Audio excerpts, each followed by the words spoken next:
All right, so this is the multi-threading.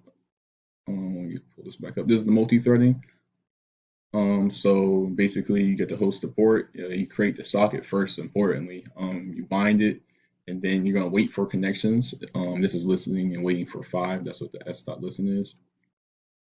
Um, Next, you're gonna get the message from the server saying "Welcome to the server," and then basically you're gonna create a while loop, and that while loop is gonna break once there's no more data to be processed or to be conveyed because you're gonna be the client will be replying to the server, and it'll kind of be going back and forth until the connection is closed.